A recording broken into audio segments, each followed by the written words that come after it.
Blake's Buzz Live. Buzz, buzz, babies. Hey! Happy Wednesday! Happy New Comic Book Day! Hello, everybody. My name's Blake. This is Blake's Buzz. We're coming from you live. Well, I'm coming from you live in Kansas City, but we're multi-streaming to multiple destinations all over the world. Coming from you live from Facebook, Twitch, Instagram, the Space Hubble Telescope. I think we're in NASA now. That's a lie. I lied to you. We're streaming from lots of places, though. If you're watching, say hi, leave a comment, like, subscribe. It really helps. Do what John Westhoff's doing. Part-time comics. Saying what's up with the hot dogs. You know we love the hot dogs here. Yeah, so we got a great show. We got a cool book to talk about tonight. I'm very excited about it. First, like we do, I gotta talk about some stuff, right? And by the way, I hope everybody got some good comics today. I'm just gonna adjust my beard in the screen real quick. It's sticking out on one side, kind of. Anyway, hi everybody. We've done this before. All right. So, my name is Blake, right? This is Blake's Buzz. You know what I do? I run Kickstarter campaigns and stuff for people, and we've got a few of those to talk about. First up, I'd like to talk about Crossover Division number 8 by Will Allred. The next chapter of Kickstarter favorite literary-infused multiversal saga is returning to Kickstarter. This time, Hank and Hector find themselves face-to-face with Sherlock Holmes, but I guarantee this won't be your normal romp along Baker Street. No. Sign up for the pre-launch page to get notified the moment we go live. Guess what? If you do, you won't miss that early bird special, and you can snag that gorgeous Tula Lote variant. What? Tula Lote on Kickstarter? Hell yeah. Save a few bucks. By the way, keep an eye on that page, because soon, we are going to have some covers for you to check out, and you can read the first issue free by going there. Just not yet, because I have to do that. I'm good at my job, I swear.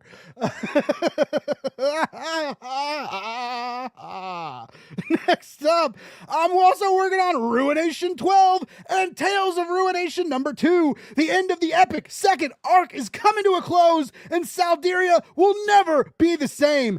Neither will our readers after you read this book. It's so intense. They've all been working so hard on it. All right, you can check out the pre-launch page right now, and I know some of you are thinking, whoa, dude, like 12 issues, that's a lot. Well, check this out.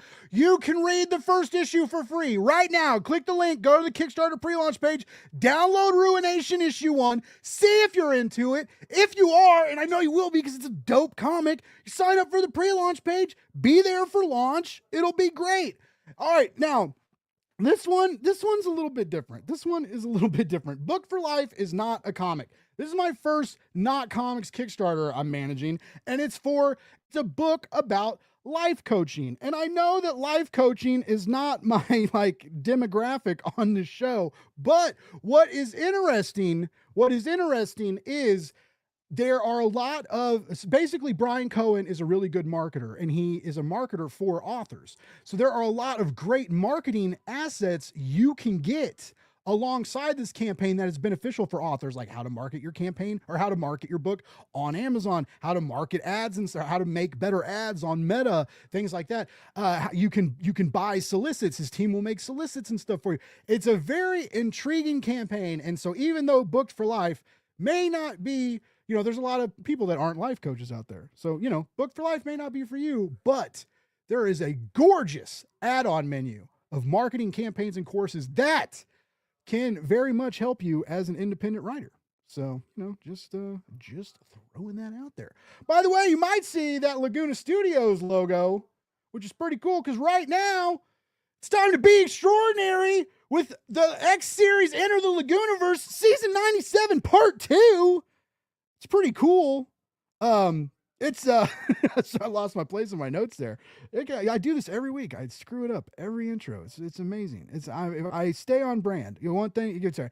All right, get epic mutant inspired X gear to rock out at the next con or comic book day. We're unlocking stuff constantly with backer achievements and goals. So make sure to check out the campaign and scroll through the whole page to see what we got going on, because almost every day they're like, Blake, make a graphic for this. And I'm like, you guys are killing me. But it's amazing because we're unlocking so much amazing stuff. Plus, we've got illustrators and artists using real human-made art, right? Doing awesome illustrations, X Academy illustrations that you can participate in by voting and doing the polls that we're dropping on Instagram and stuff, right? Pretty rad. You can influence some of these unlocks. It's pretty nifty what they're doing. And by the way, if you are a creator with a comic passion project or just a regular passion project, or you want to take something to crowdfunding and you're just not quite sure what to do next, Blake's Buzz and Laguna Studios are here to help. From campaign planning and page design to marketing, fulfillment strategy, and full service campaign management. We've got your back. Reach out. Let's build something together. All right, that's it. That's all I got. That was all the ads. Let's check the comments. Oh, none of you love me. All right, cool. I didn't want to look at I didn't want to look at comments anyway. Oh, I forgot to go live on Instagram. Whoops. Let's do that right now. All right. We are now live on Instagram. Wow. Okay. Let's bring out some people. Let's bring out some people, shall we? All right. So tonight I got a couple indie creators with an epic barbarian saga on Kickstarter. It's the writer and illustrator of Barbarian Queen Karybdis. They've got decades of comic book experience between the two of them. So let's bring them out. Y'all ready? Get loud! Get loud! Get loud! Let's bring out Shiro Gauthier and Newman!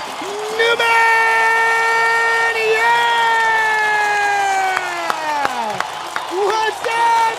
What's up, party people? Oh, stop it. I don't know if a lot of you know, managing a live audience is so hard. It is so hard in a small house in a South Kansas City suburb. How are both of you doing tonight? Good. Lee, very stoked to talk to you. I've known Lee for I feel a long time now. I've been feels like it. Yeah, we've been associates, internet associates. I don't know what the name of it. We've been e-pals for a while. I like e-pals. We've been associates. Associates. Shiro, I love your work. I've seen some of the stuff you've done with Lee. Really cool stuff. Great style. I'm very stoked to meet you and talk to you tonight. Welcome to Blake's Buzz. I'm so stoked to have you both. Let's talk. I always make a mistake. So I usually accidentally talk and we end up talking like 20-30 minutes before anybody finds out what the hell your comic book's about. So I'm trying to get better. I'm trying to do better. I'm trying to evolve and learn and grow. Okay. That is part of the fun. But real quick, would one of you like to give us, I like to present a scenario. Okay. So let's pretend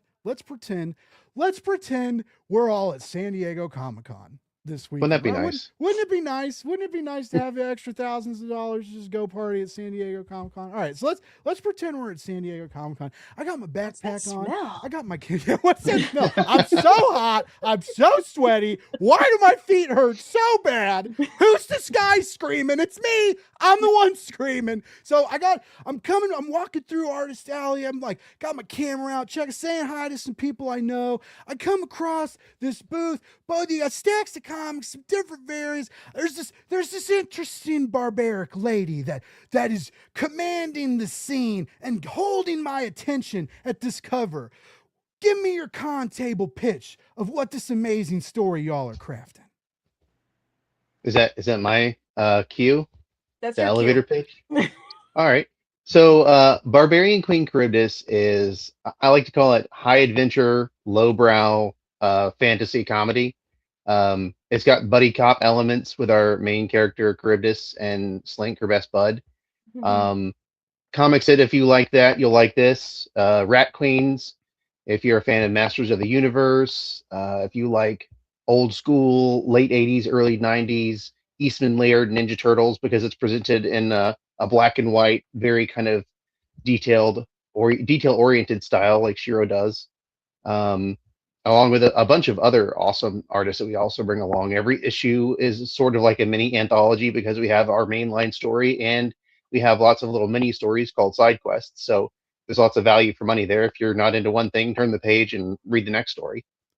That is cool. I like that. It'll give me I some also money. like that because you're giving other. It's so beneficial to give other indie creators a voice in this Absolutely. medium, right? I it's agree, Not, and it's not only does it I give you something to insist. sell. Yeah. Oh, I'm sorry. What was that, Shiro? I said I agree, and even I insist. Because What started that, or was that like when this project started? You were like, yeah, it's us, but we want to bring in more people for the party. What made you decide to go that route?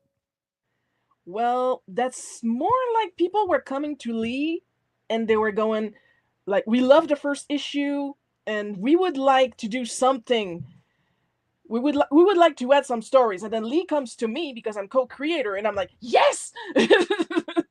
Yeah, we had fan art before we had an issue 1. It was wild. Like people were sending us fan art based on just like the preliminary concept art. sketches and concept art. Yeah, so we literally had fans sending fan art before we even printed the first issue. It was wild. Wow, I can tell y'all have good fans because we got people excited in the chat. Brian Mill, Shiro, and Lee getting real stoked. Hey, Joe running. What's up, Joe? Saying hey, Lee. Carly. oh, that's John running.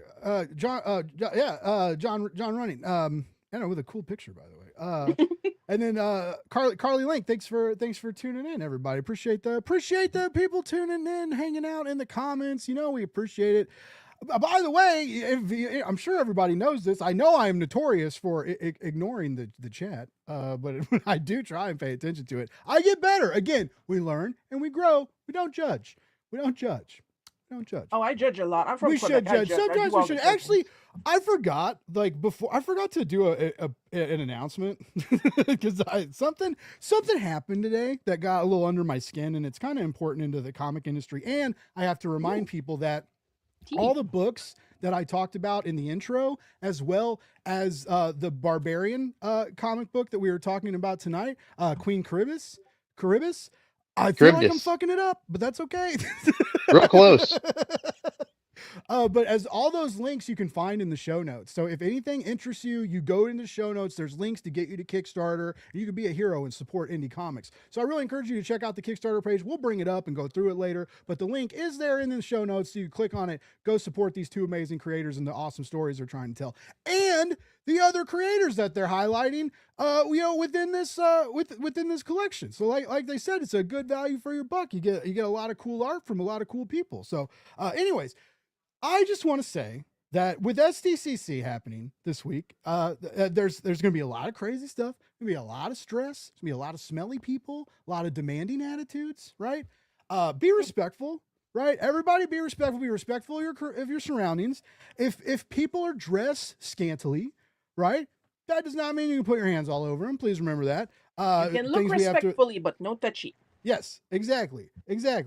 But I do also want to shout out. So like earlier this year, I got to go to Comics Pro, and I got to go to Comics Pro in California, and I helped do the audio and video there. I got to meet so many amazing people, so many comic book creators, so many amazing retailers that are blood, sweat, and tears, like helping this industry move, and not just direct market stuff. A lot of these retailers have big soft spots for Kickstarters, and I know there's not many, but it is growing. Like some of these retailers, will get Kickstarter books to put in the indie corner or on the indie shelf and stuff like that, right? So more and more retailers are beginning to pay attention to Kickstarter. So I'm just saying that because even in the Kickstarter space, we should think about retailers and respect them and respect what they do. And if there's some articles going around today about critiquing Comics Pro, and I just want to remind people that Comics Pro is built, hosted, and accumulated as some of the best people in comics. Like they do so much for this industry with the resources that they have, and it gets bigger and it turns into a bigger and bigger thing every year. And they do what they can, and they do a good job. And I think it's important to remember that all the wonderful people at Comics Pro do a hell of a job, and I appreciate you. And California this year, when I got to do that, was one of the best experiences of my life. Y'all treated me like a rock star, and I'll remember that forever. And I just want to say, I love you, and I hope you all have a great weekend, and I appreciate what you do for retailers. All right, so if you're interested, you go to the Beat and check out an article. That's all I'll say about it. So anyway, all right. I was gonna do that in the intro before I brought you guys out, and I forgot to do that, and I apologize. So now it's your show. We'll go back to your show. I swear there will be a hot dog portion throughout, but other than that, it's your show. What's up, Paul Kemp? Oh, saying hey to Paul! everyone. Oh, nice. I know Paul. He's lovely. Nice. lovely Paul is in the chat. Always love when we get the lovely people in the chat, because I hope we don't. I've been getting pretty good and fast at the band finger, but we've been getting sneaky people in with the live stream, right? And they'll say things you don't want them to say. And the other day, I did a Ron Burgundy, and I was just reading through comments. And I didn't read, like, I noticed it when I brought it up, but I still brought it up on the screen. I was like, oh shit. Anyway. We learn, we grow, but we get rid of the assholes. That we will do. We will do that all day. All right, so you know what? I'm gonna go cliche, because it's a weird night, and I've known Lee for a while, and Shiro, I just met you, and I kind of want to know, like, let's go origin stories, right? Because I know. And we don't have to go too into it, right? If there's, we don't have to bring up like past publisher drama and shit, but just like, how'd you get into comics? How'd you get here? How'd you get here, Lee? In a car, in a spaceship, and time traveling? What'd you do? Summoning circle. Yeah, summoning circle. I crawled. Sometimes it feels like. That's the.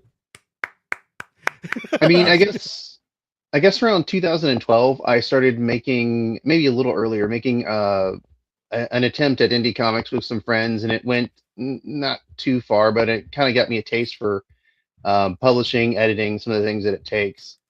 And then I went on to do a book called Sasone, because I just love making difficult to name characters, or difficult to pronounce characters. And that book, actually, we did a Kickstarter and it did not fund. And about 4 years after it didn't fund, I asked Brian Cole, he hired all of us for work for hire, and us being an incredible team, one of which is Steve Cannon, who actually does colors for Image and stuff now. I just saw him at Heroes Con, and he's doing huge things.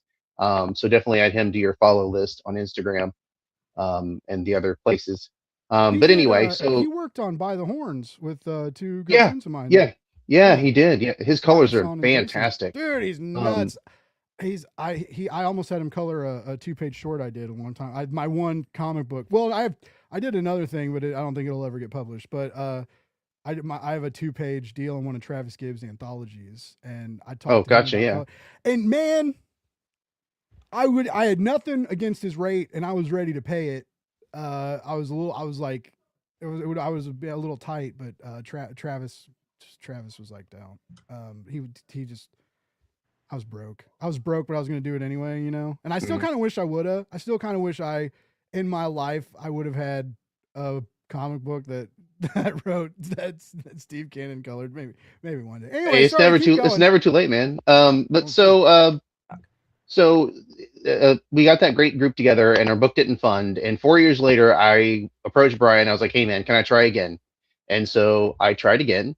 And by that time, I had met Shiro through creative channels.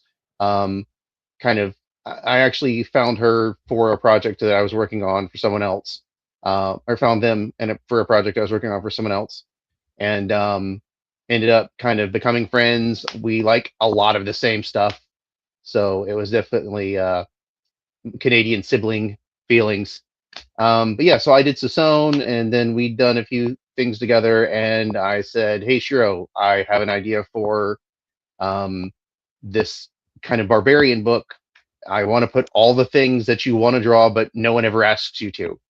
And so that's kind of where we went, and we just kind of built from there. And Shiro and I had a very loose concept of what I wanted. I knew Barbarian Queen got beat by a evil wizard looking for her daughter. I wanted to do kind of an episodic thing.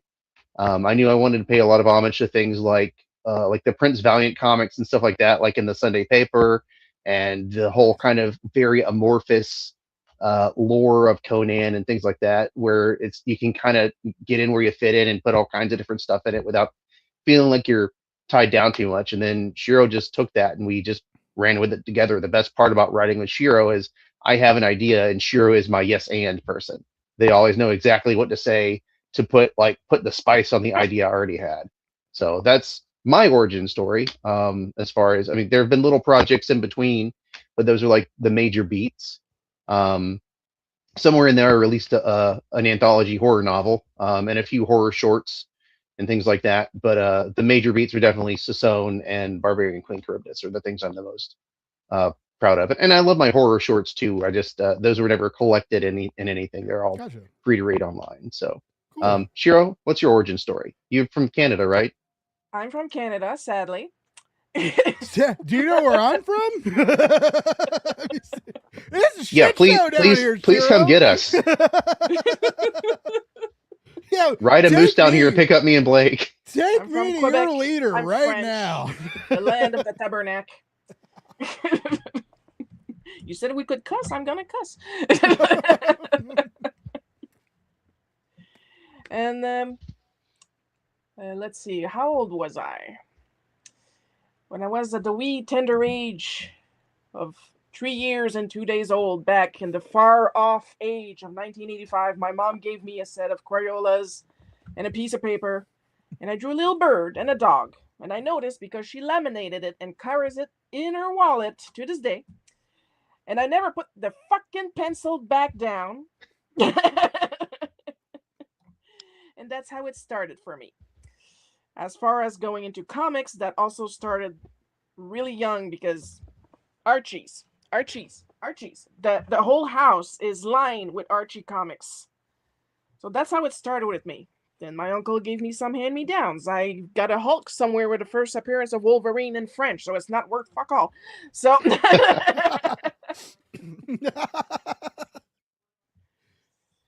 and then, like, one day on a forum, don't ask me the year.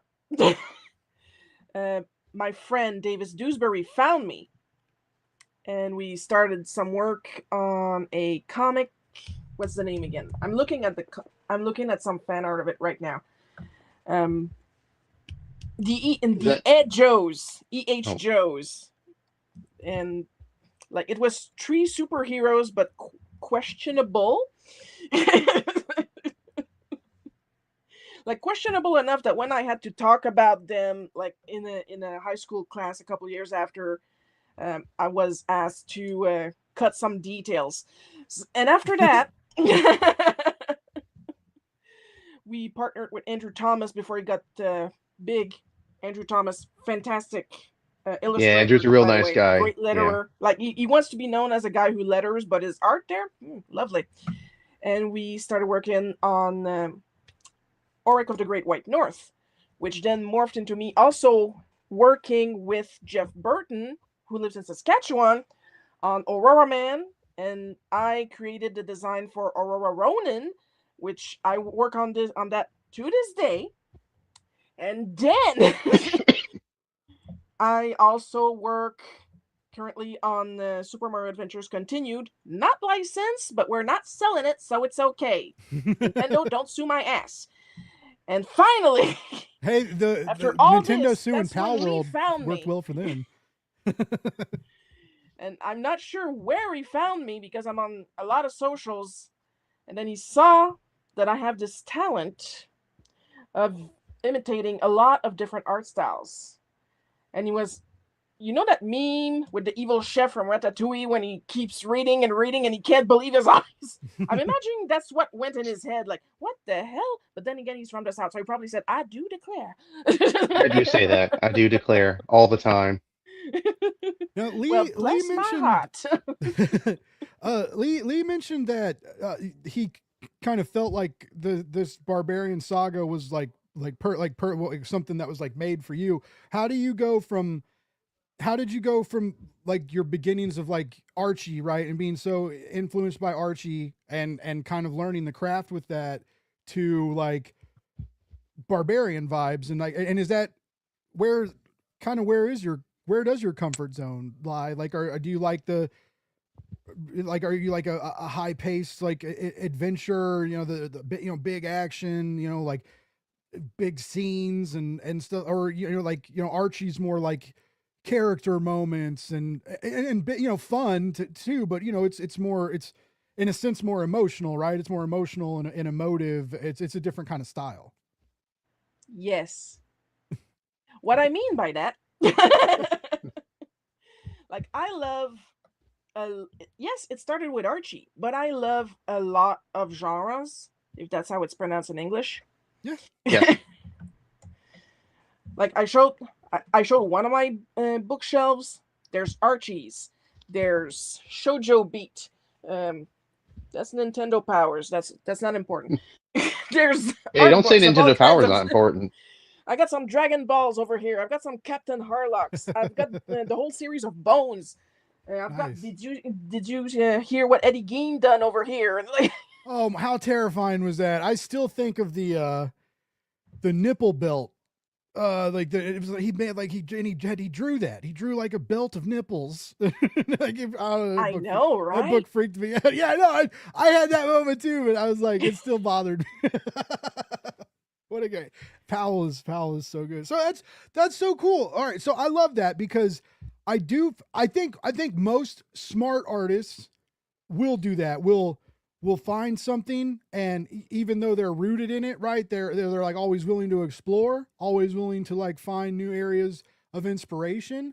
I also see it where marketability is a concern now, right? And so like some people may be like, well, Archie sells better than all this stuff, right? So I'm going to keep drawing like that. It's a financial thing or a marketing, but and I don't know what's right or wrong, but I do think it's, and for writers too, I think it's important to stretch your wings and get out of, Lee said he writes horror all the time, but it's good to step out and every now and then not do something scary, right? Or try and do something a little funny, try and do something a little quirky, try and do something a little different to make your mind work a little different, get out of the muscle memory, get out of the groove. What Shiro, when you're warming up or when you're working on these projects and stuff, especially stuff you've worked on for a long time, what's something you do to kind of rustle yourself, right? To keep yourself from not always choosing the same paths and the same angles and so, how do you keep your mind varying? Yes, the ADHD person. Well, honestly, I just do it because Okay. there'll be some days where I just wake up and I'm either like, today I feel like drawing like this, or I wonder if I can do this, and then I do it. Like it's very vague because most of the time when I draw, I kind of zone out, and then when I come back 3 hours later, I'm like, "Ooh, there's art on my desk. Who put that there? Oh wait, it was me." Oh, I wish I could work like that. I lose track of time, but I've always been. What was the Apple TV show where you can kind of like turn your brain off when you go to work, and you just kind of wake up when you're back at home, and it's like your body's at work, but your mind's not. No, I can't remember the name of it. Anyway, it's an Apple show. It's good. There's like Lee, two do you seasons. watch Apple TV? I don't have I any don't kind of have I money. don't have Apple TV. Anyway. I'm a poor. I'm a bum from my parents, so like it's if you have like parents with Apple devices, you can like mooch off there. I don't know if a lot of people know this. So I'm always happy to help billion-dollar companies not make more money, but like yeah, I think up 3 or 4 people can be connected to one Apple account like legally.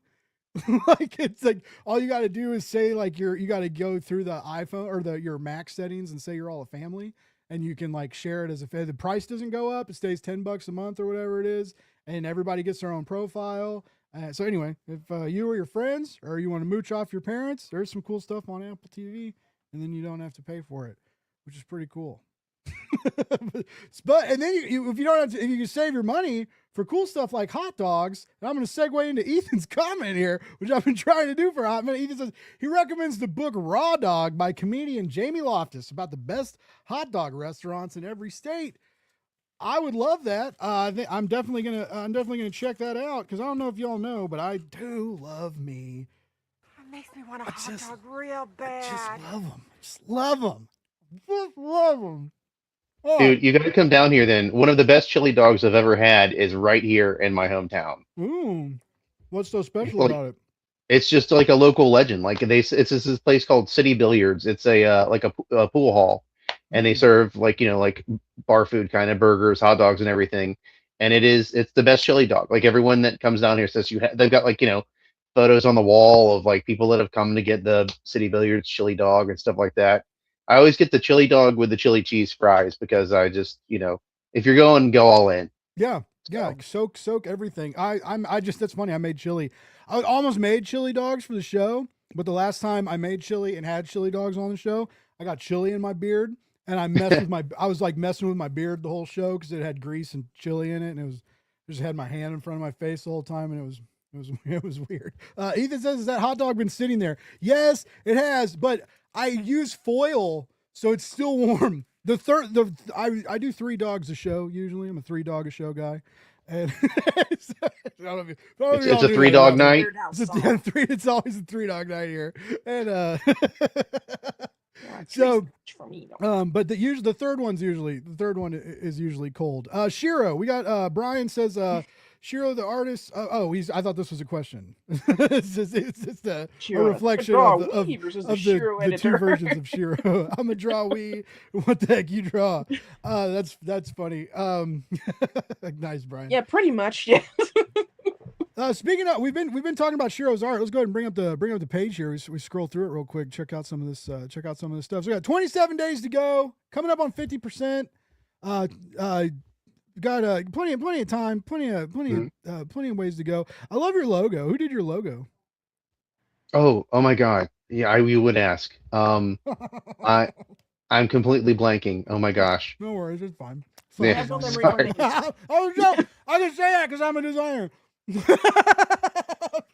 Lee, I'm totally joking, dude. I'm sorry. I want to say Hector Negrete is his name, I think.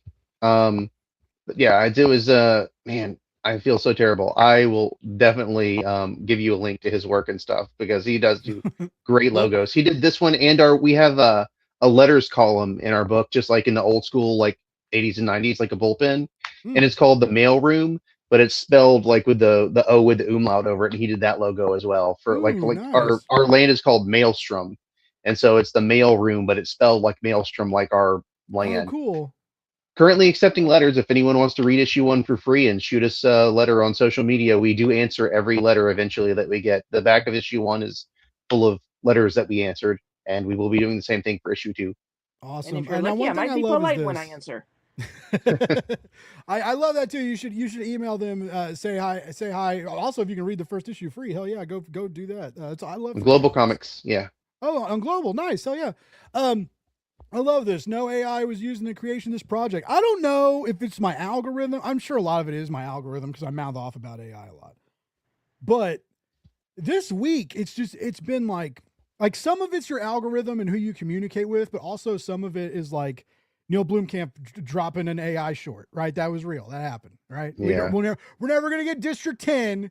We're going to get AI Slopathon 9.5 or whatever. I don't, like, boo, boo, boo. Yeah. And there's, DC recently got hit. I'll bring the campaigns up back in just a moment. Here, oh my God, my mouse is gone.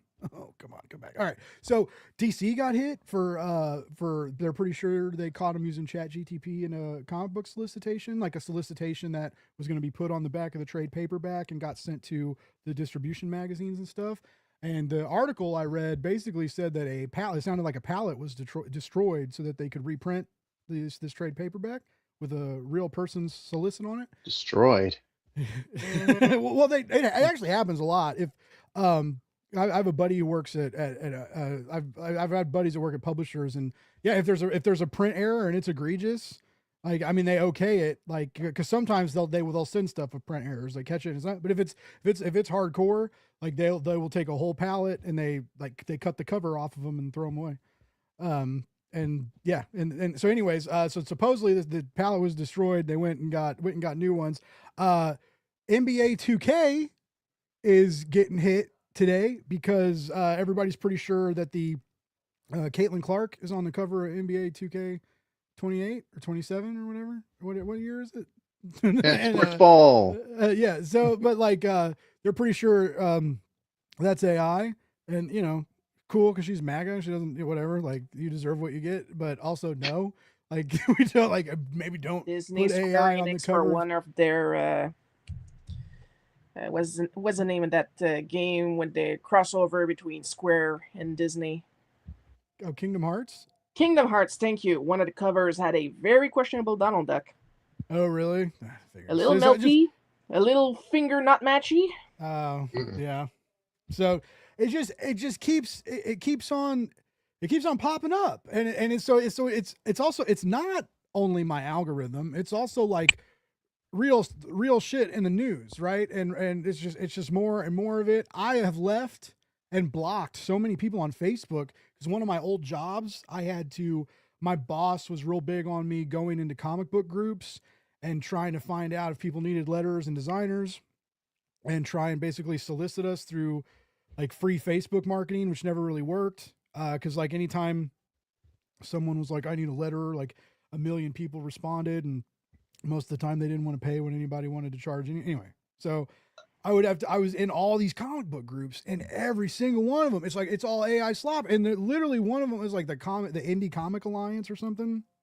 The guy was like, I will ban you if you criticize people for using AI. This is not a place to criticize indie creators for how they create comics. Anyway, so long story short, it's been a week of AI slop bullshit. And there's just stuff like this is glorious to see on the internet, on a Kickstarter page, on a comic book.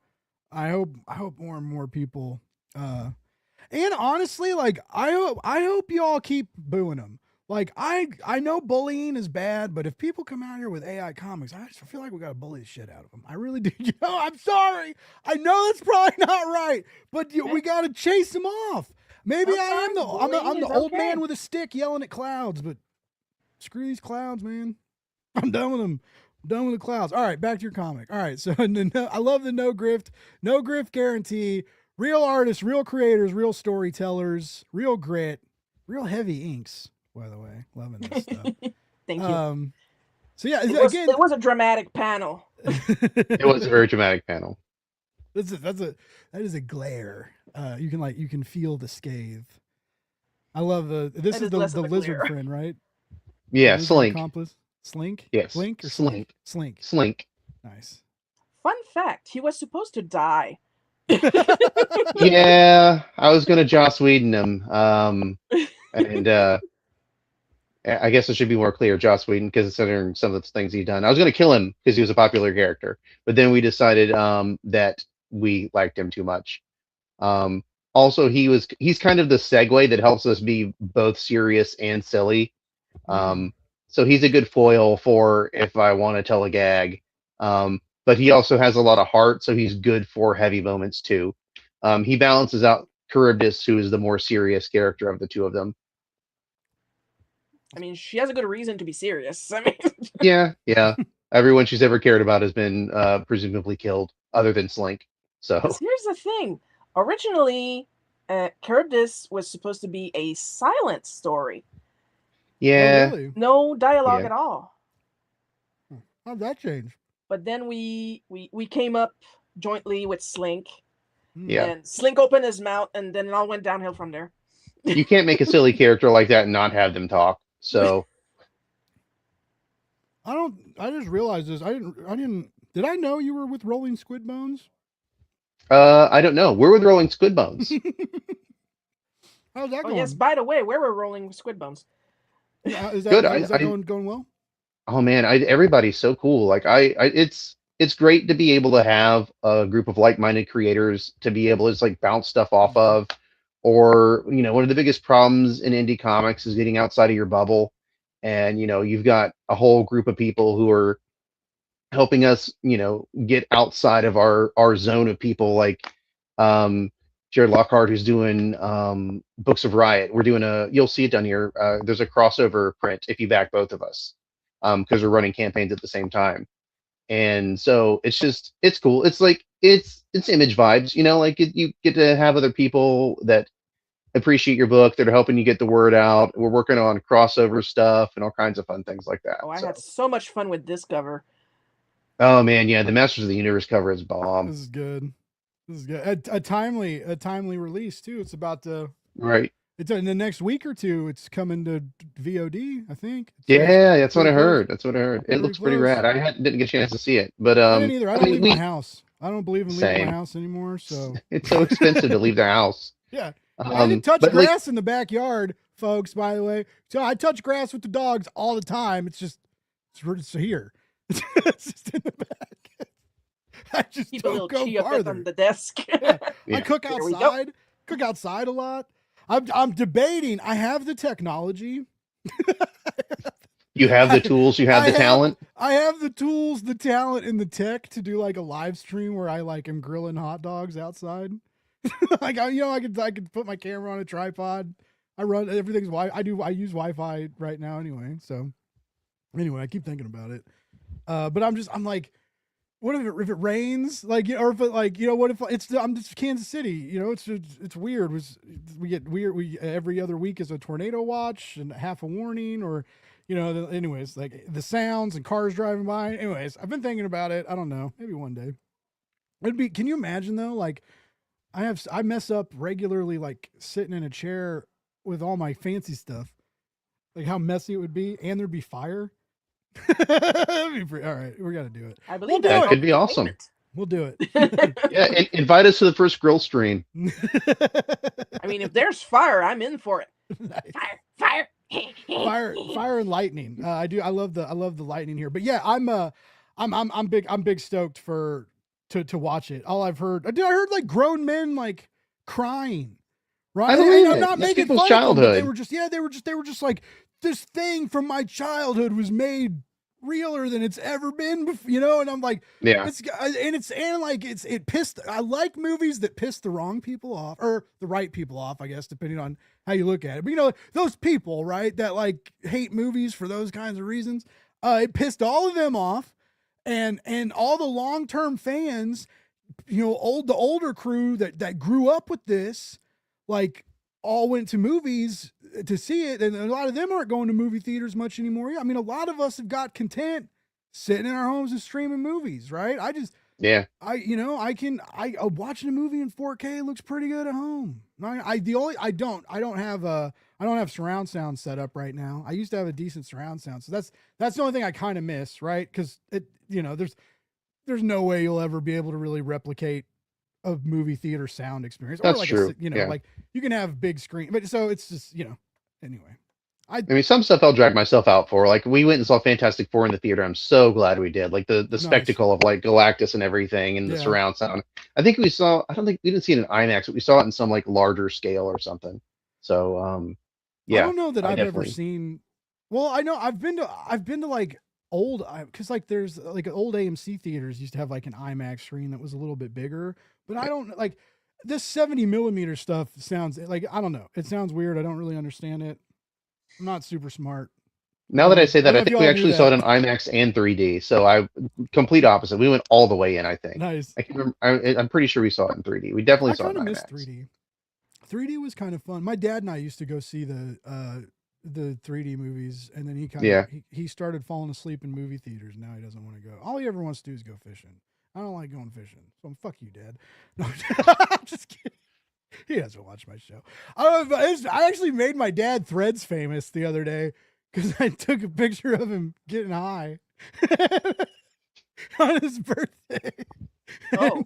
Well, if there's a day you're allowed to do it, that's well, it. and it's legal. That's It's the legal day. here. It's Right. legal here. It's we're talking marijuana, not like crack. Now I want to see my dad high. I want to But see yeah, what happens. I took a picture of him like blowing the smoke out, and I was I posted. That's I funny.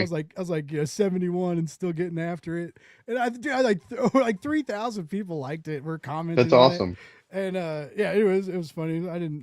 So I made my dad Threads famous. Everybody on Threads knows my dad. He's a cool dude. So yeah. Anyways, I like my dad. I didn't really mean to tell him to F off. What is Brian saying here? Brian's saying a live stream making hot dogs with a tornado, right? The rating potential would be absolutely insane. Like a live tornado stream hot dog-a-thon.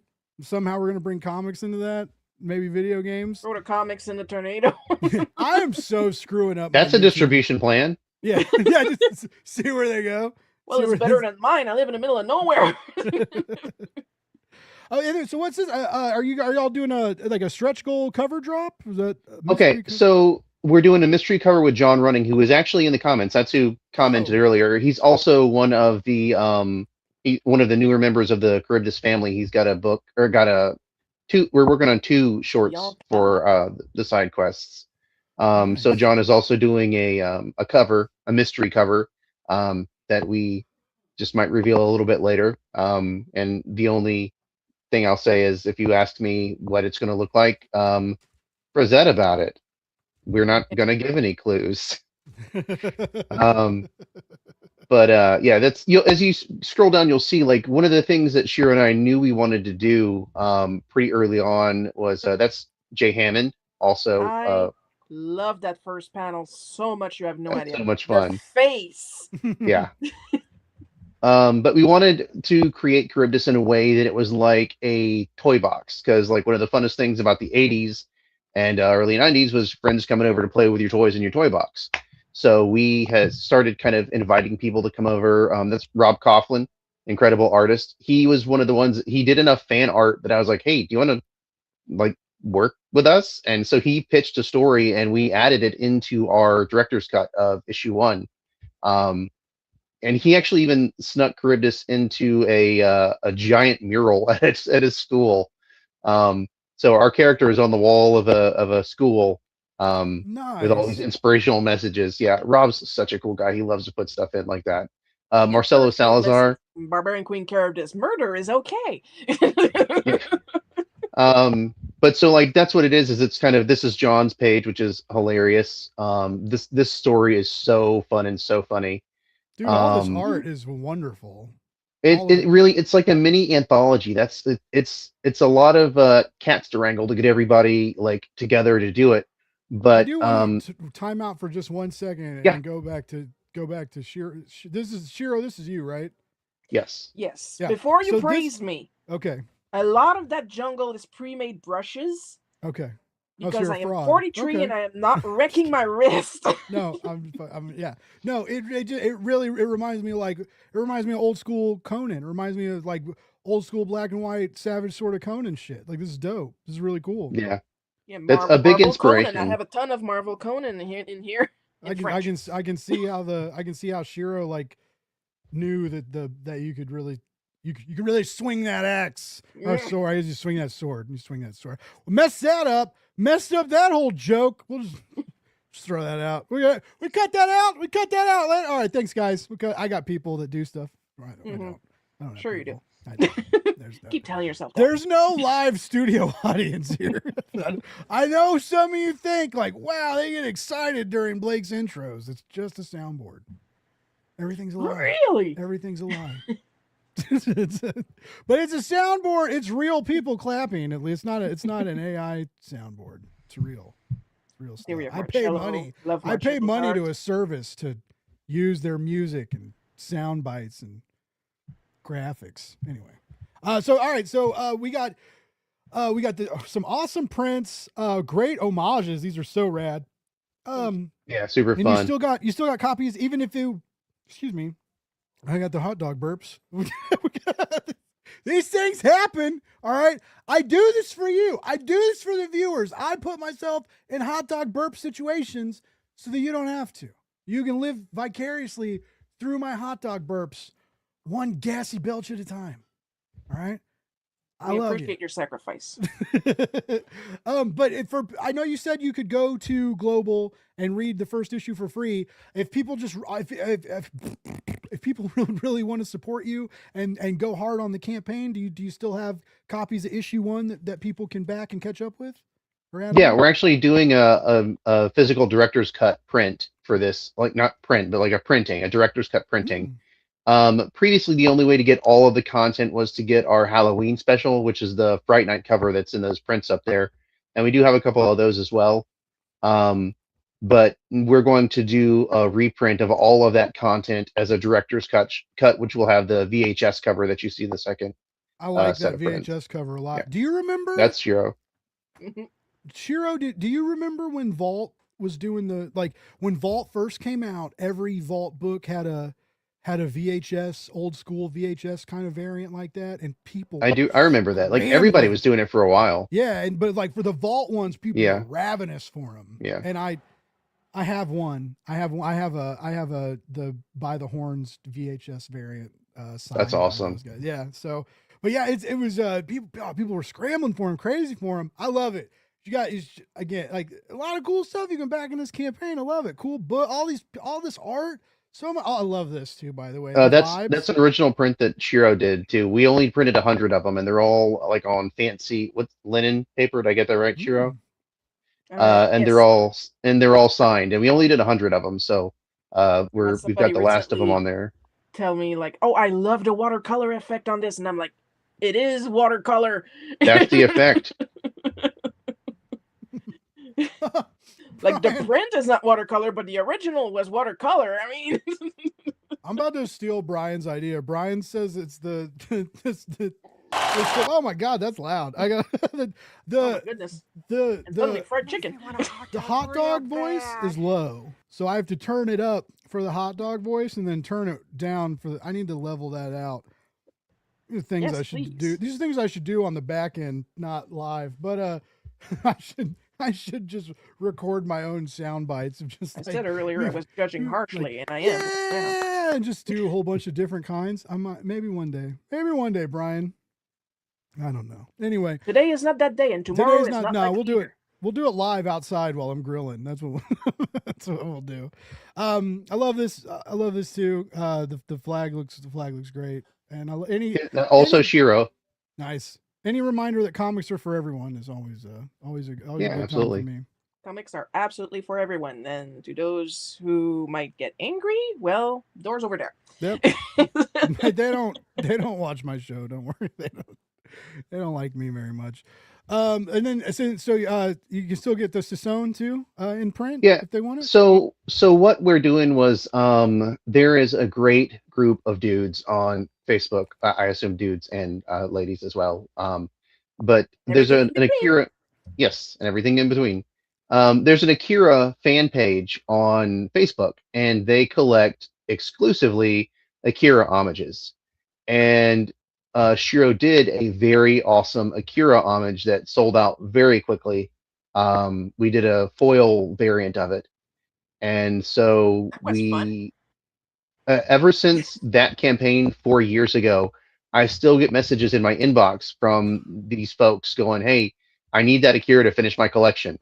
So nice. I made a post on there. I said, "Listen, folks, if you come to our campaign and back it, I will put an Akira.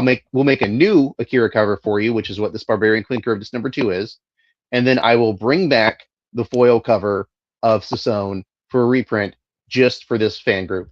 And they turned up.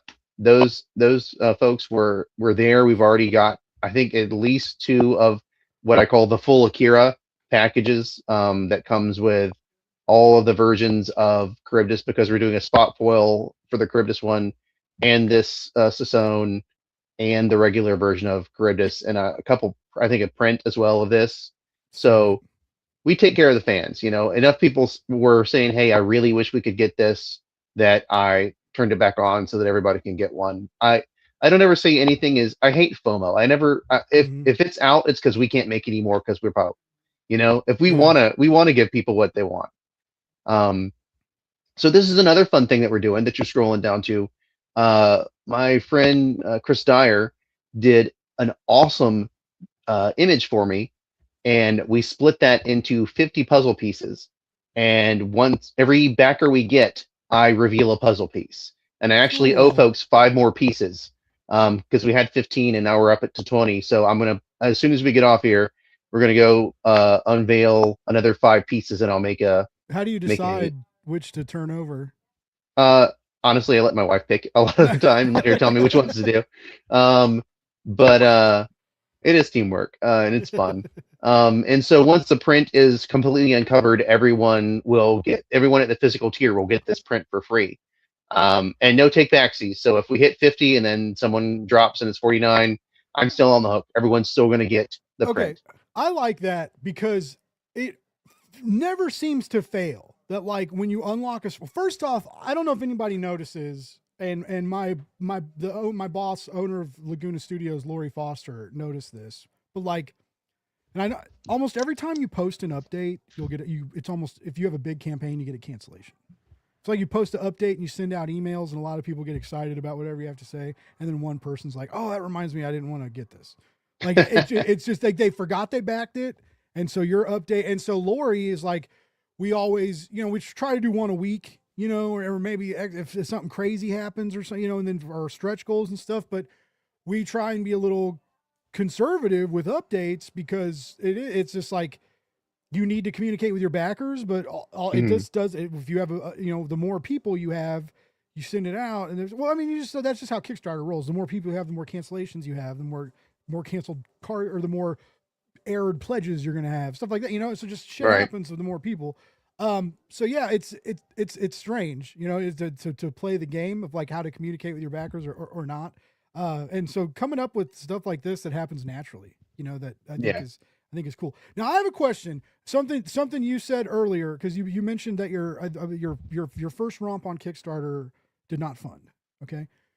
Or one of the earlier goes on Kickstarter did not fund. And so this always intrigues me because, there are a lot of people that won't or can't or don't know how to deal with failure, right? Right. But that's a hit, okay? It's a kick in the guts. It's a kick in your pride. It's this thing you're really proud of, and it feels like people didn't want it, even though that's never usually the case. It's usually that like the internet isn't what it used to be, and it's harder to get stuff seen, right? It has nothing to do with how cool the comic book is, like honestly.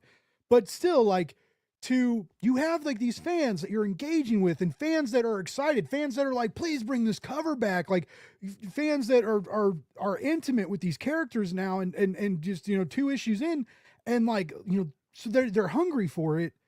How did you get from here? Like what happened between a campaign that didn't fund to we're not really worrying about? Right, that was the secret sauce. It was Shiro. Hell yeah! Hell yes! Modesty, don't know her. Is that something you can eat? Phenomenal. All right, so I believe it because Shiro's art is great and rocking some like awesome covers and Kickstarter goodies, but there had to be something that like pushed you too, Lee. That was like, oh yeah, I'm not gonna stop here. I'm not gonna let this define me. If you fail all the time, then you just kind of get used to pushing past it. I mean, I wrote a children's book and I put it on Kickstarter and it failed, and I just printed it myself and I sold all the copies, made my money back and then some. I just said I'm gonna do it anyway. The first time I ran the Kickstarter for my horror novel anthology, it failed. And I was like, no, let's just try it again. So we tried it again. I changed some things. I spruced up the page a little bit. I put a little more zhuzhing into it, and it succeeded. The first time we did Sasone, it wasn't for lack of trying. The book is the same book. It just, sometimes you just have to change your approach and kind of network a different way or reach out a different way.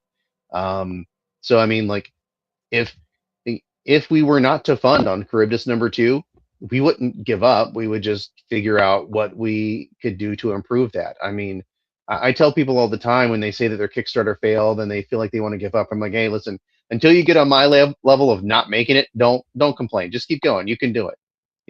That's not failure is a speed bump. Yeah. You're not going to succeed at everything. The first step at being good at something is sucking at it. I think that's Adventure Time. I don't suck at what I do, and this is I've been pretty honest about it. I have the bills I need paid are paid, but like my private student loan bill I didn't pay this month, and I'll have to pay it twice next month because I don't make enough money for the government to collect on me, but I have a private student loan that my mom co-signed, and so it's messy and nasty. Anyway, well, it's a student loan; it's a given. Yeah, it's I nasty. Can relate. But it's just Yeah, this is month 3 of me kind of. I'm working with Lori at Laguna, but it was kind of me going off on my own, just doing Kickstarter stuff, not editing my boss's show and doing a million other different things. Like I'm focused on indie creators and helping with crowdfunding, and it's like anyway, shit's weird, but you know, it's I'm not giving up. I'm not gonna go. I think about it a lot. I think about going to get like an insurance job for healthcare and shit, but I'm not gonna. I'm not gonna. I'm too stupid. Comic books love stupid, idealistic people, which is why you have the dark side of comics, because there's two kinds of stupid, idealistic people. There's stupid, fun, idealistic I didn't know I was people. Gonna get called out on the, and on there's the show ignorant. today. There's ignorant, idealistic people. But you know, anyway, it's just. You know, like this, the comics will break your heart. It's a hard industry. It's amazing. It's fulfilling. The stuff we get to do, bringing your creations to life, helping creators like bring comic books into the world. You know, like and like being part of successful campaigns and like not working for a billionaire, right, or even a millionaire. I'm working for regular people who still love comics, who haven't gotten burned out on it and are so focused on the business and number side of it that they don't even read them anymore. You know, like I don't work for those people I don't anymore. want to go. I don't want to. No, thank you. Yeah. So it's you know, I don't want to mind the money that comes with it, but right? I don't. That's I want to keep drawing. Shout my friend Matta Sorcier, the awesome does the Sacrimony indie comic on crowdfunding and on I think she releases it online. I'm not sure. Anyway, Matt is awesome. But we were talking about that the other day, and she recently was a freelancer, full-time comic book artist, quit the freelancing, got a regular job, still has time to work on her comic, but like has health care, all the money, bill, you know, stuff. She's not freaking out about money and stuff. And every now and then when she's at work, if work is slow and she works remotely, sometimes she can like work on the book at home, you know, when stuff. So she's like, I was asking her, you know, because that was a big deal for her when she was like, I'm going to do this, you know, and I'm going to get healthcare and I'm going to make some life changes and I'm going to put comics second, you know, instead of first. And that's a hard choice, you know, it's because it's like most of us are still kids chasing dreams, right? Like this is stuff we dreamed about, you know, and when I was a kid, I didn't dream about like building Kickstarter pages and making 3x2 graphics, but like making these books and being a part of it. Right. And like talking to people who make comic books who like tell me that I made their life easier and helped make the project better. Like, dude, that like kid me with shit, you know, like, and so it's just, it's a dream and you chase, but it's weird. And none of us get treated well. Not a goddamn one of us. I mean, the only ones who get threats. Yeah. Oh, I bet. I'm sure you, I mean, the only creators, the only creators who really get treated well are the Kickstarter ones. Cause it's, if people found and Lee, I'm not saying this is the only reason you do it, but if word came around that like Lee doesn't pay his artists for his crowdfunding campaigns, people wouldn't back your campaigns anymore. You know, like it just if the community finds out you're doing shady shit, like the community will forgive so much stuff, right? They'll forgive bad comments, they'll forgive late campaigns, they'll forget dinged corners and shipping because you used a cheap mailer, right? They'll forgive printing errors that you sent anyway because maybe you thought people wouldn't notice. They'll forgive not using editors and letterers even though you really should have.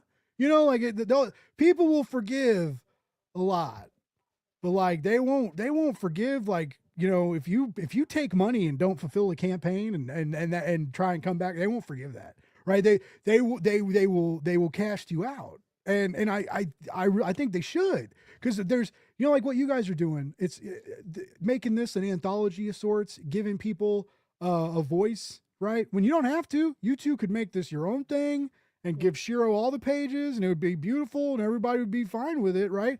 But you're choosing to do this, and like anthologies still have a bad rap. Like a lot of people have backed anthologies that made tens of thousands of dollars and saw the drama spill out from it, right? Anthologies that are being launched by good people are suffering because of it. Like Travis Gibbs, Cthulhu anthologies are funding, but like a lot of stuff, like the numbers have cut back a little bit, right? Just recently, the American one from Wave Blue World, the civil discourse anthology, like that had a back miracle. that. Yeah, Yeah. it like that almost didn't make it. And like Matt, pull up Matt Cole's comment. What's up, Matt? By the way, Matt says like it is the best industry in the world. There's nothing like it, and the creators do take care of each other. Asterisks. Even when the industry doesn't take care of us, like other people, the community will.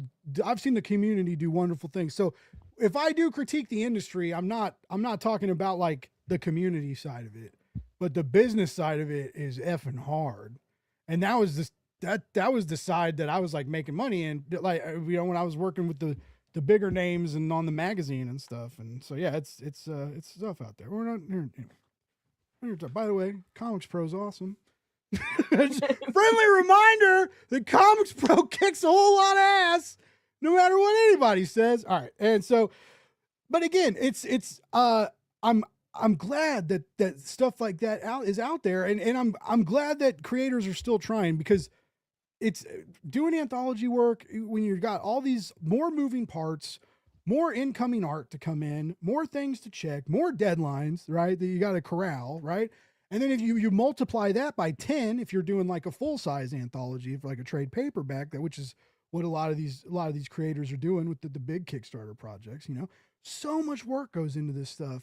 And it's such a bummer that a few bad actors over the last couple years, like have still kind of thrown the wrench isn't in the gears as much anymore. Like the wheels are turning again, but there's still a trepidation in every big anthology I see funds. Like it's this, they struggle. They have big goals. That's one of them. Right. But I mean, raising 25, 30 grand on Kickstarter isn't unheard of either. So like anyways, it's weird. What do you guys think about that? Right. Cause I know you both know about what I'm talking about. We've all heard the stories about those specific anthologies and the people that got screwed over and the creators not getting paid, or books showing up in bookstores before comps were ever sent out and backers ever got anything, weird stuff like that. But like, have you ever noticed any, or what makes it worth dealing with the extra stress, the extra deadlines, all the stuff I mentioned, hurdling all these cats, right? You get all the cats together so that all the cats can play, and you dump the catnip on the ground and let them draw. And then Shiro wakes up 5 hours later with a cover, and it's like, how'd this get here? But like, it's obviously worth it, but like, why is it worth it? What makes it worth it? For me, like, it's that toy box aspect. Like everyone in this book and everyone we invite to come play in the toy box, I didn't just go out and find artists based on I like your art. Like these people are all my friends. I'm having fun playing with my friends. That's what makes it worth it. Is like I either I come up with an idea, and like in the case of some of the stories that John is working on specifically, I was like, oh man, John should draw this. Or like that one that James is doing, I was like, it's so goofy, we got to get James to do it. And then like there's obviously Shiro has got to do the mainline stuff because of all like there's one of our big influences, both of us, are things like Corbin and Wrightson and EC Comics and like all that kind of creepy, yeah. Right. And so like Shiro, that's what I wanted for the look for the main one. So no one's ever going to draw the main line but Shiro, because Shiro like completely gets it. So I mean, there's two things that make it worth getting everyone together, putting the band together and making an anthology of sorts, because it's only 32 pages. So everything is like a short, 3 to 4 page, at the most 6-page story. But it's being able to work with those people that you admire both on a personal and professional level. And also it's just the feedback from the fans that we've gotten. Like so many people like love the book, and it's kind of scant as far as the mainline story stuff, but there's so much character in the short stories that we tell in that first issue that people are locked in, and we're getting fan art, and we're getting messages asking when the next book is, and just people like randomly sending us stuff, like as far as like pictures and messages saying they appreciate the book, people inviting us on the podcast. I mean, like, it's the response is the other part. Like, people enjoy it, and as long as people enjoy it, we're going to keep trying to make it. So, Oh, you yeah. know, uphill battle be damned. I mean, like, we'll try as hard as we can to give people what they want. That's all I want to do is tell great stories. I don't need to be a millionaire. I don't need to have a Netflix series. I don't need to be writing for the big two. I say that all the time, and it might sound crazy, but all I ever want to do is just enough to keep doing what I enjoy, and that's telling stories with people that I appreciate, like Shiro and James and John and everyone. That's Marcelo is an incredible artist, and it's Rob has been like, he's such a ride or die dude. His stories are always so good.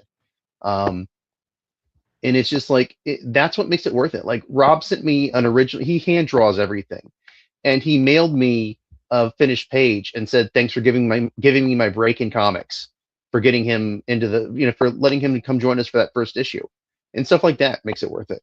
Stuff like that makes it that if we don't fund, I don't care. We'll just try again, because these people all deserve to be out there, and they're all telling stories visually and writing and pitching stories to us.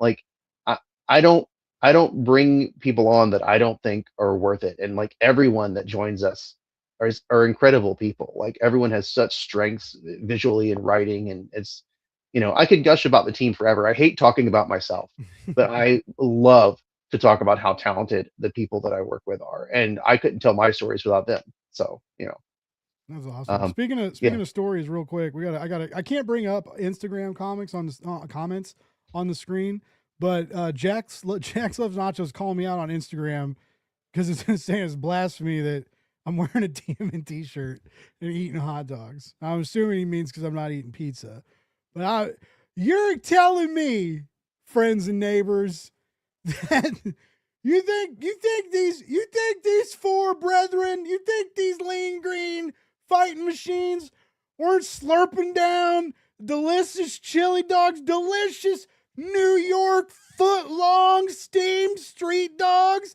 with cart onions and all the good shit on it? You're telling me these boys, these shelled out heroes?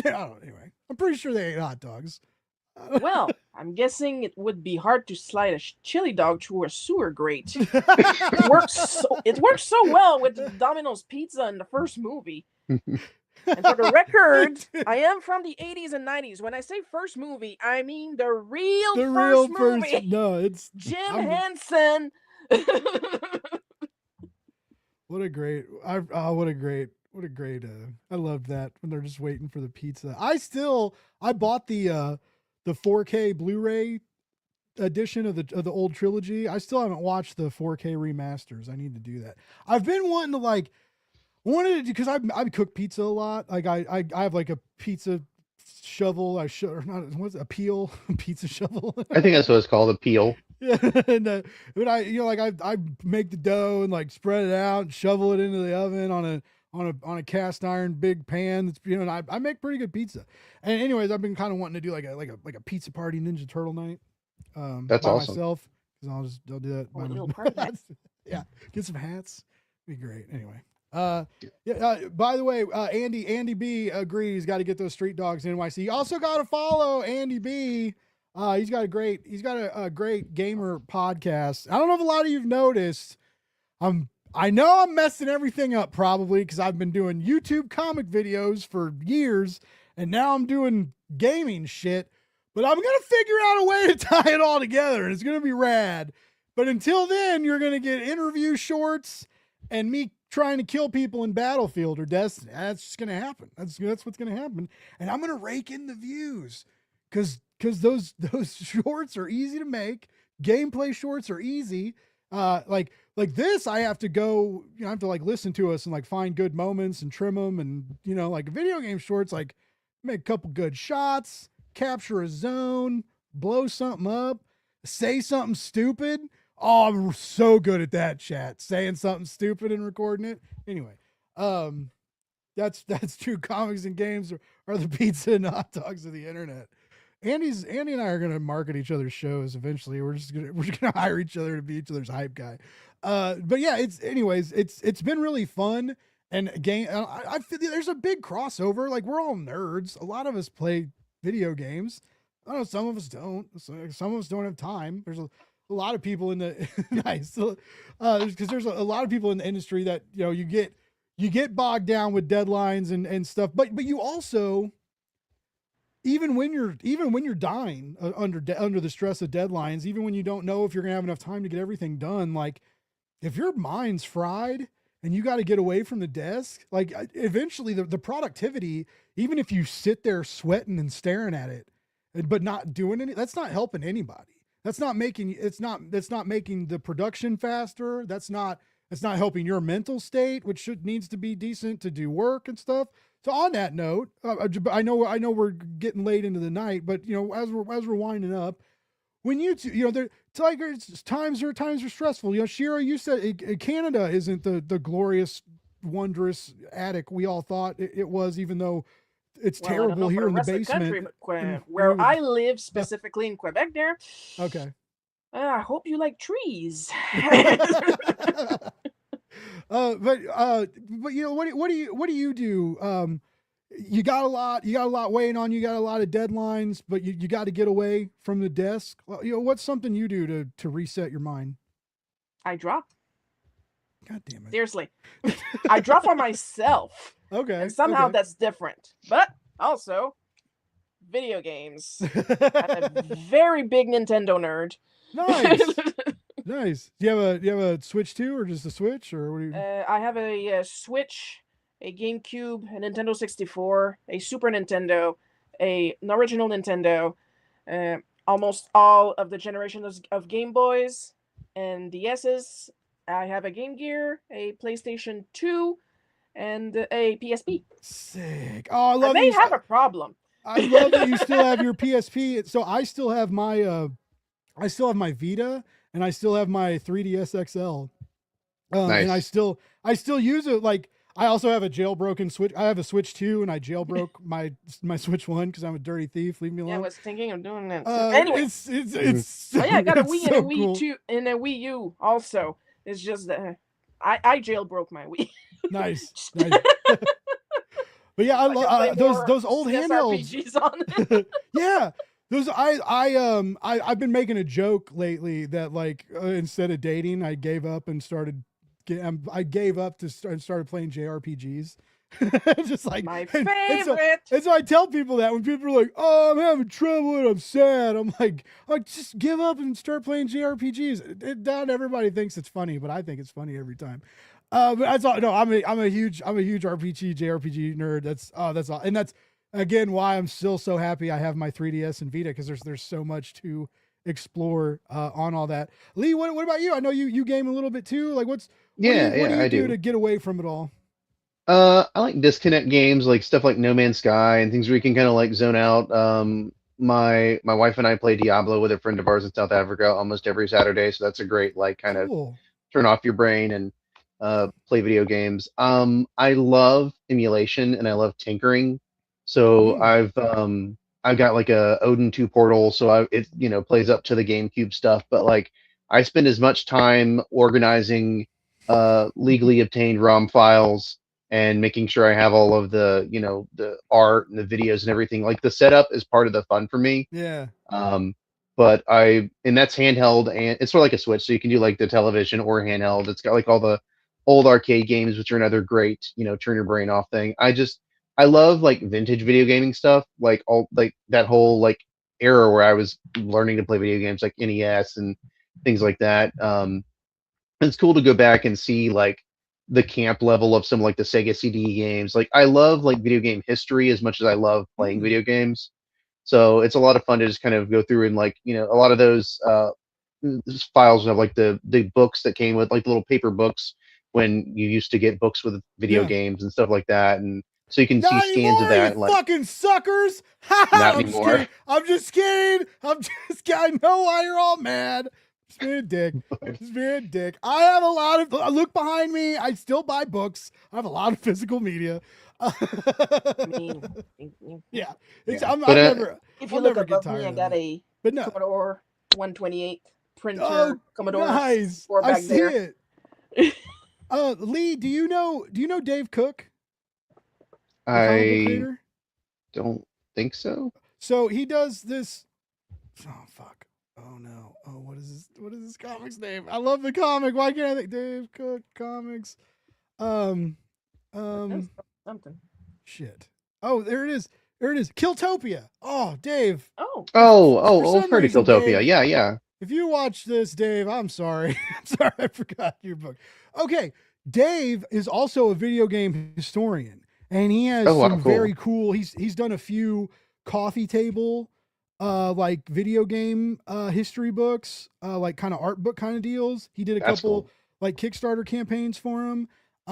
Anyways, you may want to reach out or check out his web store. He's got some cool stuff, but yeah, that's awesome. He's real big on retro stuff, and yeah, he put all this. So it made me think of that. Well, that's cool. So that gives me hope, because I've been like, I know not everybody games, but like so many people game, and there's comics and games, like comics and wrestling. There's a way to mish it. I don't. Oh, there's definitely a big crossover. Like, I mean, it's our comic has influences of video games. Like there are, there's, I guess it's been out long enough that it's not a big spoiler. There's a Final Fantasy VII Easter egg in the first issue, and nice.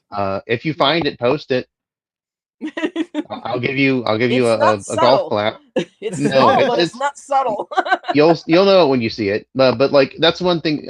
I give Shiro kind of carte blanche to put as many references and wild cameos in there as they want, because that's part of the fun. It's very like, yeah, we reach like Mad Magazine level, like kind of shove things in stuff, but a lot of it's just for us. Like Shiro and I are both fans of the Asterix series, and so there's a reference to that in the first issue.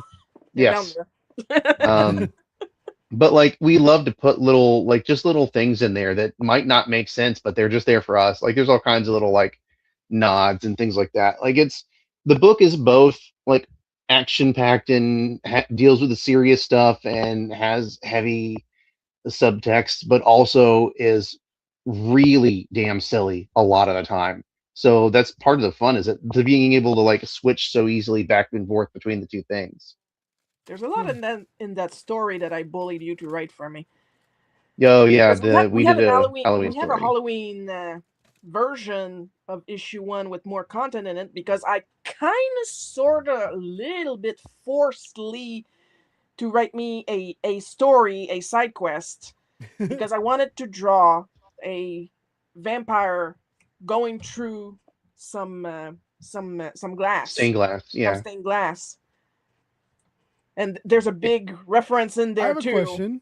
I have a question. If a vampire goes through stained glass, because if the stained glass is in it like a cathedral stained glass, like that kind of like, are we talking about a holy place? It's like a mansion situation. I guess it's like a cathedral. Well, so like if it was a church with stained glass windows, and a vampire got thrown through it, would the glass shards hurt it? Because are they blessed? Like, is the building and glass blessed? Oh, I can't say anything because then it'll spoil something. Well, that's a good. Buy the book and figure it out. And by the way, my buddy Cole popping in asking if he's first saying he read a S. Cosby book. I hear they're very, very good. You did miss the hot dogs. I had 3 hot dogs. Those are gone. I gotta eat them kind of fast now, or they get cold. If I ate one now, it'd be cold. Yeah, I'm eating cold hot dogs on this show, y'all. Maybe one day. I saw someone streaming the other day, because I've been watching game streamers a lot, both to try and get better at Battlefield and learn how to stream, like learn how people do streaming and see the shit they do and kind of research and stuff. And this one dude, he has like, his gameplay and then a video of him, so you could see him when he's talking and stuff. And then he had another small camera of his cat. He had like a cat nap cam that was like right over where his cat would curl up and sleep.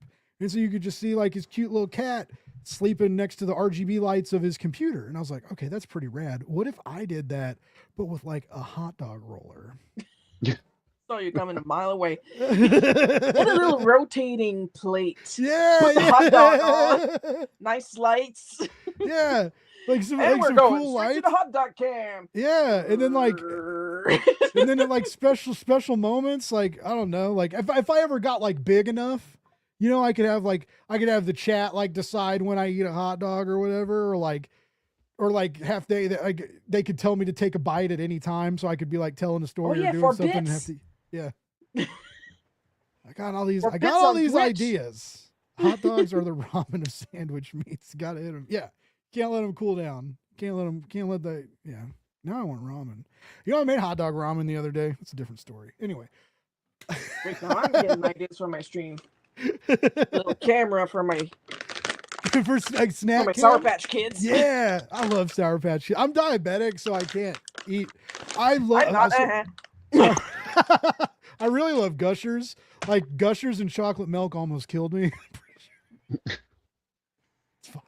It's fine. I know, it's like a schedule for a comic. You gotta spread it out. Yeah. I'm not good at that though. I'll get a box of Gushers and I'm eating like Gushers for breakfast, and then and when I get chocolate milk, I just when I walk by the fridge, I like take swigs. Just right. I'm an animal, so I just drink right out of the carton.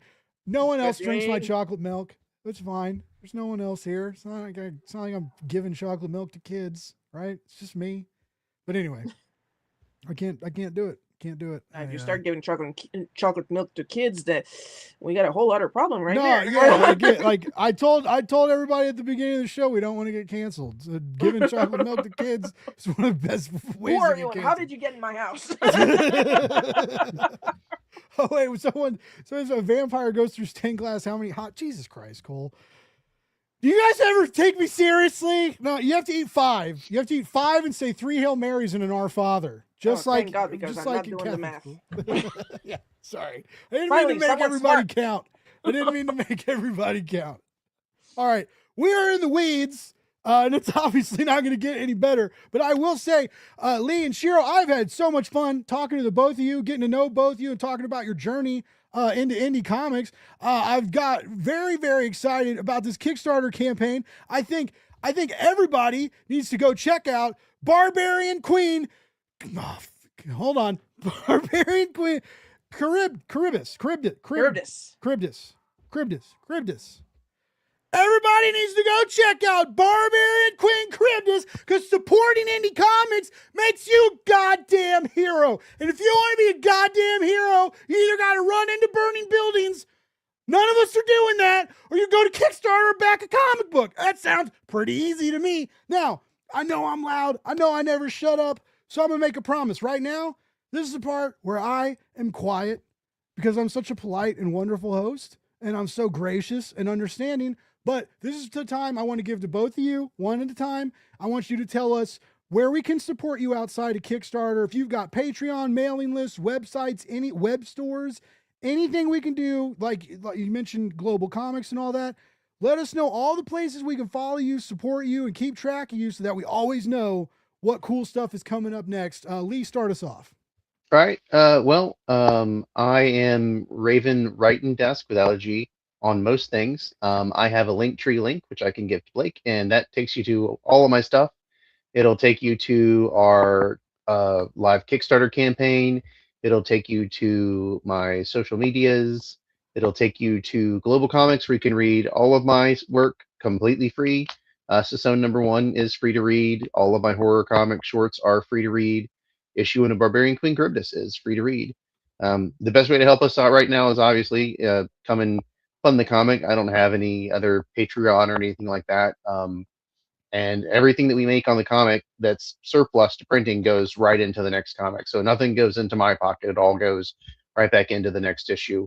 Or if we decide to do stretch goals, improving quality of the comic or adding additional things to that. But yeah, best way you can help me out is just show up, take a look at the comic, and give us a little bit of your money. Hell yeah, that sounds great. By the way, Chris Daly popping up in the chat saying buzz. Chris. Thank you so much Chris for hopping by, Chris. You're good people. Everybody go check out Fueled by Weird. Great YouTube channel. He talks to amazing indie comics like me. He's a little more focused and doesn't eat live. That's okay. We all do different things. I love you, Chris. And Brian says, here, chocolate milk disappears fastest from in front of kids by a strange hot dog loving human. Yeah, that's what I do. I try and take the milk from children because they don't need it. Like, I'm just trying to make sure they don't grow up with the diabetes like I did. If there would have been a weird hot dog eating guy that slapped the chocolate milk and Coca-Cola and Mountain Dew out of my hands, maybe I wouldn't have tits right now. I don't know. Maybe I'd have abs. You know, so I'm going to keep. Oh my God, does that explain these? Science. No, I don't know. Wow, I never made the connection. If only I had known. Shiro, you have made me laugh so much tonight. So please let us all know where we can follow you, keep track of you. I'd love to, you said you stream. Let us know where to watch that, all that good stuff. All right, so it's just easier to just say I have a link tree. So very unofficial, one word, and I use the same name on YouTube, on Twitch. I'm on Patreon. I'm on Ko-fi. I'm on Blue Sky. I'm on Facebook.